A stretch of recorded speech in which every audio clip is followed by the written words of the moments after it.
Prime Minister Narendra Modi arrived in China late on Thursday for a two-day summit in Wuhan beginning today. An informal meeting with Chinese President Xi Jinping and Modi are stated to exchange views on a range of issues of bilateral and global importance. Prime Minister Modi was greeted by the Indian diaspora at the airport, and the PM was received by Hong, Assistant Minister of the Ministry of Foreign Affairs of China, besides other dignitaries. Modi and Xi Jinping will have at least 5 rounds of extensive talks today and tomorrow in Wuhan city, and their interaction is expected to stretch over 8 to 10 hours over these 2 days. The interaction will begin with a one-on-one tour of the Hubei Province Museum, and that will be followed by talks between their delegations at the guest house, followed by a dinner.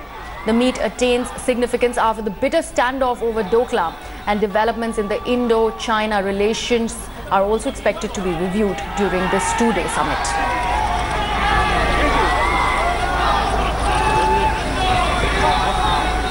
Prime Minister Narendra Modi and President Xi Jinping will have at least 5 rounds of extensive talks over Friday and Saturday in Wuhan. Let's listen in to the reaction coming in from Indian Ambassador to China, Gautam Bambawale.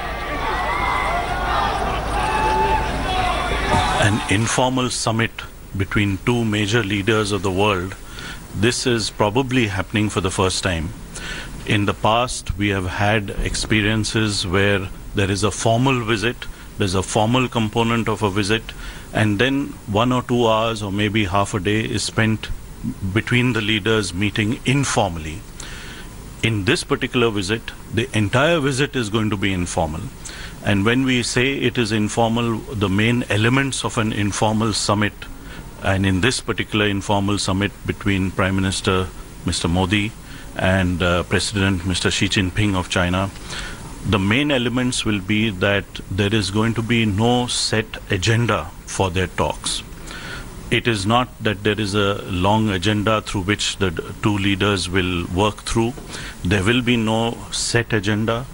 They will be in a very informal setting, a friendly setting. They will probably have a walk in the park, or they might have a boat ride on the East Lake here in Wuhan. And while they're doing this, they will be discussing various issues between the two of them. So this is what an informal summit is. A third element in an informal summit is that there is no outcome documents in terms of a memorandum of understanding or an agreement which is signed between the two countries. Chinese government mouthpiece Global Times has hailed the scheduled meeting between Prime Minister Modi and President Xi Jinping. The Daily said that Modi-Xi informal summit at Wuhan will promote mutual trust and reciprocity between the two countries, and also will be a cornerstone of a stable long-term relationship between India and China. It urged both China and India to avoid confrontation, saying disputes must be controlled. The Daily said that China should let India know that Beijing does not define New Delhi as an opponent nor seek to hinder its development. It said that China should also convince India that CPEC is an economic cooperation with Pakistan and does not influence China's neutrality.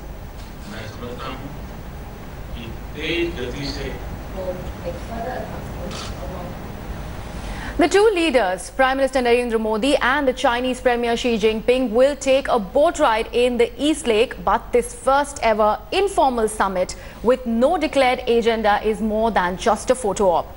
There are great expectations on forward movement on issues that trouble the relationship between India and China, and also their worldview. Now, can the tiger and the dragon coexist and build a strong relationship in one Asia? Anand Krishnan with this report.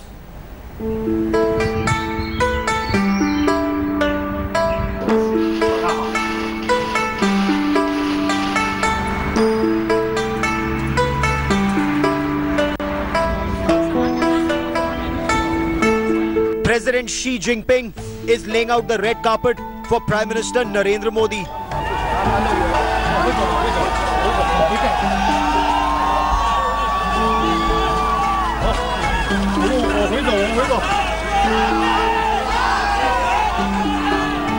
Wuhan, the city known as China's happiest city with its tree-lined streets and bicycle lanes, is putting on a show for the Indian Prime Minister. For 2 days, Modi and Xi will hold a first-of-its-kind informal summit as they stroll by a lake and share a boat ride. This informal summit is a new kind of diplomacy by Xi Jinping. It also shows that China is reaching out to India at a time when it is unnerved by what the United States under Donald Trump has been doing by targeting China and launching a trade war. It also harks back to the days of Mao, when personal diplomacy was used. For instance, when Mao hosted Richard Nixon at another lakeside villa, not here in Wuhan but in Hangzhou. 时间腾讯新闻已经报道了，然后我们的习大大国家主席，然后跟印度的总理莫迪会在27、28号在武汉会晤，然后就是这个酒店。I'm so excited to know that our Prime Minister, Honorable Prime Minister, is coming here in Wuhan. I'm so happy to know it. I'm so excited to see him. But this is about more than just optics. It is about repairing a difficult relationship after last year's Doklam standoff. Senior Chinese officials have hinted at why China is now reaching out to Prime Minister Narendra Modi. Although India is facing an election in 2019, Beijing appears to be betting on Modi being here to stay. 习近平主席和莫迪总理都是富有战略思维和历史担当的领导人，都受到各自国家民众的广泛的拥戴。 The Trump factor has also forced China's hand, and the threat of a trade war has unnerved Beijing, which doesn't want to be left isolated or for India to be firmly in the US camp. I think the world is at a turning point right now as we speak. The trade tensions or the trade war between China and the United States presents a very important choice for the rest of the world. China stands for protecting the WTO, and President Donald Trump and the United States seem to be violating major principles of WTO. China stands for free trade and globalization, and the United States seems to be really withdrawing from globalization. Chinese officials say the idea behind the Wuhan summit was to give them an informal atmosphere to have a wide-ranging conversation without a set agenda and lay the blueprint for the next 100 years to move past Doklam. 以多种形式，多次保持了相互之间的互动。刚才我谈到了，包括相互访问。 包括在多边场合的各种形式的会见等等。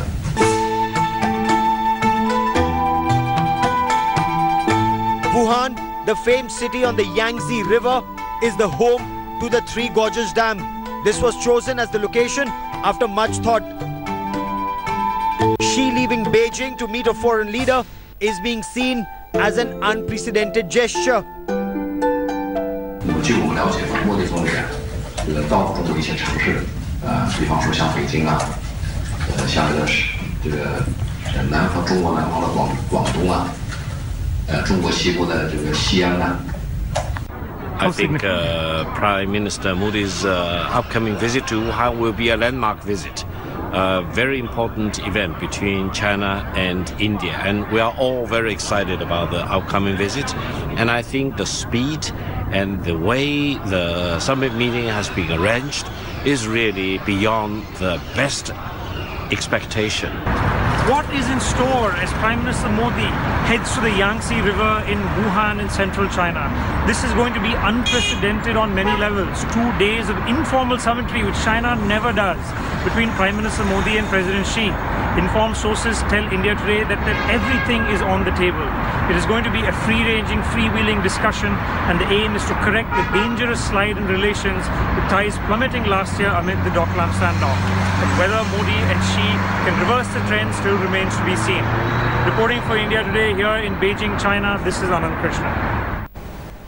On to Karnataka now. Congress President Rahul Gandhi's flight to Karnataka developed a technical snag, following which an FIR has now been lodged with Hubli police suspecting a sabotage. In a letter written by Rahul aide Kaushal Vidyarthi to the DG and IG Karnataka explaining that the aircraft shuddering and sudden dip of altitude were not natural or weather related. Based on the complaint by the Gandhi's office, an FIR has been now filed by the police. Both the pilots are expected to be questioned by the Karnataka Police. Directorate General of Civil Aviation has issued a clarification saying that there was a snag in autopilot and such incidents are not uncommon. Meanwhile, the PMO called Rahul Gandhi and then Prime Minister Modi himself spoke to him asking about his well-being.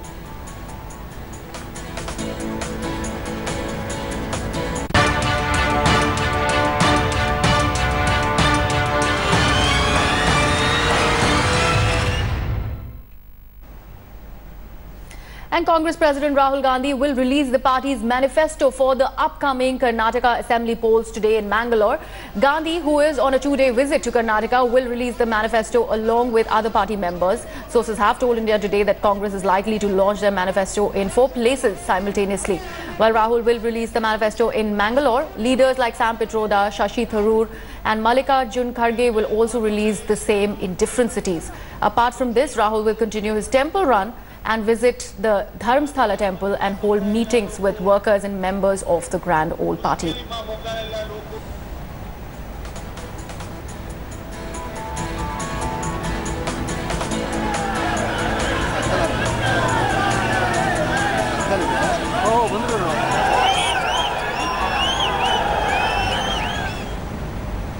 BJP President Amit Shah has cancelled his scheduled visit to the Reddy brothers' den Bellary at the last moment. Shah, who's camping in Karnataka ahead of the crucial assembly elections, was scheduled to arrive in Bellary today to campaign for scam-accused Janardhan Reddy's brother. However, Shah cancelled his Bellary visit due to unknown reasons and would now instead go to Koppal, where he will address the poll rallies.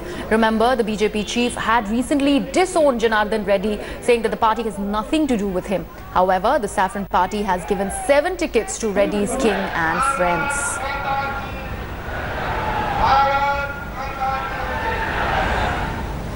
And as Karnataka polls near, the Congress-BJP war of words is getting intense. For the second time in 24 hours, the Chief Minister Siddaramaiah has hit out at UP Chief Minister Yogi Adityanath. Mocking at BJP, he said that the party is importing Yogi in Karnataka for poll campaigning, but he couldn't retain his own constituency in Lok Sabha by polls. Siddaramaiah went on to say that Yogi has brought Jungle Raj in Uttar Pradesh and BJP, if elected, would bring the same to Karnataka.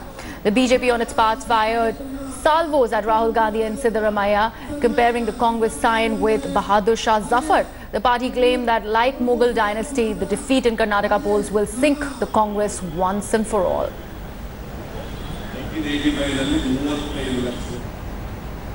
India Today has exclusively learnt that Nirav Modi is currently in New York, 4 months after his escape from India after defrauding PNB Bank of over 14,000 crore rupees. He has been spotted outside a hotel in New York. Sources have revealed Nirav's escape trail exclusively to India Today. Nirav had left Mumbai on January 1st, 2018 for the UAE, and Indian agencies chased him there, and as a result, he did not find UAE conducive to extend his stay. Then he left for Hong Kong on February 2nd. However, the tough laws in Hong Kong made him leave that too for London on February 14th. Remember, India Today had visited Hong Kong to trace the fugitive.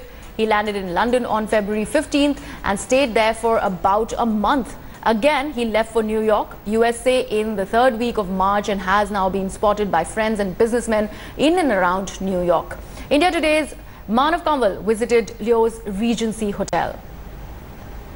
Standing at the busy intersection of East 61st Street and Park Avenue, where Nirav Modi was last spotted at the Lowe's Regency Hotel right behind me. He's not registered against the hotel, but it is in a 2-block radius from Central Park and his boutique at Madison Avenue.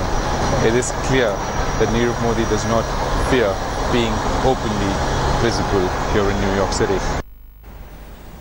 Amid massive controversy over the appointment of Supreme Court judges, senior advocate Indu Malhotra, who was elevated as the Apex Court judge, will be taking oath today. She will be the first lady judge of the Supreme Court to be picked directly from Apex Court's bar. The oath ceremony is likely to be held at around 10:30 a.m. Indu, along with Justice K.M. Joseph, was recommended to be elevated by Supreme Court Collegium to the Apex Court.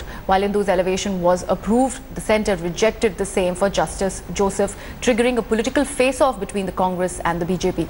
Earlier, Supreme Court refused to stay the presidential warrant appointing Indu Malhotra as an Apex Court judge, saying the demand is unimaginable. Thanks for watching the video. For more such news and updates, please like, share and subscribe to India Today. Also check out our other great videos from our channel. We know you would love to.